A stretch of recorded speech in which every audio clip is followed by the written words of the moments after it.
আসসালামু আলাইকুম। সুপ্রিয় ষষ্ঠ শ্রেণীর শিক্ষার্থী, আশা করছি তোমরা সবাই ভালো আছো। তোমাদের বার্ষিক সামষ্টিক মূল্যায়ন 2024 ইতিহাস ও সামাজিক বিজ্ঞান, দক্ষিণ এশিয়া ও বিশ্বের ইতিহাসে ভূপ্রকৃতির প্রভাব। আজ আমি এই শিক্ষণ অভিজ্ঞতার গুরুত্বপূর্ণ কিছু সংক্ষিপ্ত প্রশ্ন এবং উত্তর নিয়ে আলোচনা করব। দেখো, গত কয়েকটি পর্বে আমরা এই শিক্ষণ অভিজ্ঞতার এমসিকিউ প্রশ্ন এবং এক কথায় উত্তর নিয়ে আলোচনা করেছিলাম। আজ আমরা সংক্ষিপ্ত প্রশ্ন এবং উত্তর নিয়ে আলোচনা করব। চলো তাহলে এগুলো আমরা আমাদের নোট থেকে দেখে নিই। দেখো, প্রথম প্রশ্ন, জীবাশ্ম বা ফসিল কাকে বলে? বিভিন্ন সময়ে মানুষের কঙ্কাল বা হাড়গোড় মাটির নিচ থেকে ইতিহাসবিদগণ উদ্ধার করেন। এসব হাড় হাজার হাজার বছর ধরে শক্ত হয়ে যায়। কোনো কোনো সময় অনেক আর্দ্র জলবায়ুতে হাড় ক্ষয় পেতে পেতে বিলুপ্ত হয়ে যায়। পরিবেশের উপর হাড় টিকে থাকবে কিনা তা নির্ভর করে। এ ধরনের হাড় বা শরীরের টিকে থাকা অংশকে জীবাশ্ম বা ফসিল বলা হয়। 2 নম্বর প্রশ্ন, কৃষি বিপ্লব কাকে বলে? মানুষ যে বিপ্লবের মাধ্যমে খাদ্য সংগ্রহ, শিকারের জীবন ত্যাগ করে খাদ্য উৎপাদনের জীবনে প্রবেশ করে তাকে কৃষি বিপ্লব বলে। নগর বিপ্লব কাকে বলে? মানব সভ্যতার দ্বিতীয় বিপ্লবকে বলা হয় নগর বিপ্লব। সভ্যতার যে পর্যায়ে লেখন পদ্ধতি আবিষ্কার হয়, জ্ঞান বিজ্ঞানের চর্চা এবং শিল্পকলার বিকাশ ঘটে, তাকে নগর বিপ্লব বলে। সুপ্রশিক্ষার্থী, এখানে মোট 19টি প্রশ্ন দেওয়া আছে। এই 19টি প্রশ্ন পড়তে গেলে ভিডিওটি অনেক বড় হয়ে যাবে।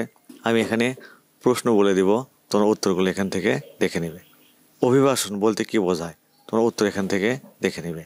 তারপর, মিশরীয় সভ্যতার বিকাশের অন্যতম প্রভাবক কোনটি? ব্যাখ্যা করো। উত্তর তোমরা এখান থেকে দেখে নেবে। তারপর, বিশ্বের 4টি প্রধান সভ্যতার নাম লেখো। তারপর, প্রাচীন সভ্যতাগুলো নদী তীরে গড়ে ওঠে কেন? উত্তর এখান থেকে দেখে নেবে।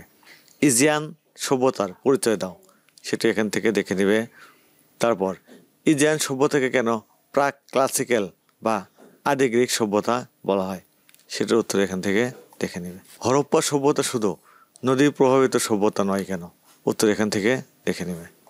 মানব সভ্যতার প্রথম বিপ্লব হিসেবে কোন বিপ্লবকে চিহ্নিত করা হয়?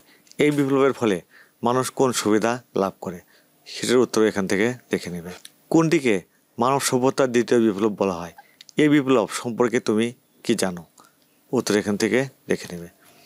প্রাচীন ভারতবর্ষের প্রথম নগর সভ্যতার নাম কি? কিভাবে এই সভ্যতার পতন ঘটে? সেটি এখান থেকে দেখে নেবে। সিন্ধু নদী তীরবর্তী এলাকায় কোন সভ্যতা গড়ে উঠেছিল? এই সভ্যতাকে কি কেবল নদী প্রভাবিত সভ্যতা বলা যায়? উত্তর এখান থেকে দেখে নেবে। তারপর, বিশ্বের প্রথম নগর সভ্যতার নাম কি? এই সভ্যতার বিকাশে নীলনদ কিভাবে ভূমিকা রেখেছিল? উত্তর এখান থেকে দেখে নেবে। বিশ্বের প্রথম নগর সভ্যতা কোথায় গড়ে উঠেছিল? জ্ঞান বিজ্ঞান চর্চায় এই সভ্যতা কীরূপ ভূমিকা রেখেছিল? সেটির উত্তর এখান থেকে দেখে নেবে। তারপর, মিশরে কিভাবে সৌরপঞ্জিকা চালু করা হয়? সেটি এখান থেকে দেখে নেবে। ভূমধ্যসাগরের তীরবর্তী ভূখণ্ডকে কেন্দ্র করে কোন সভ্যতা গড়ে উঠেছিল? এই সভ্যতার অর্থনীতি কিভাবে বিকশিত হয়েছিল? সেটার উত্তর এখান থেকে দেখে নেবে। কোন সভ্যতা অনেকগুলো দ্বীপ রাষ্ট্রের সমন্বয়ে গড়ে উঠেছিল?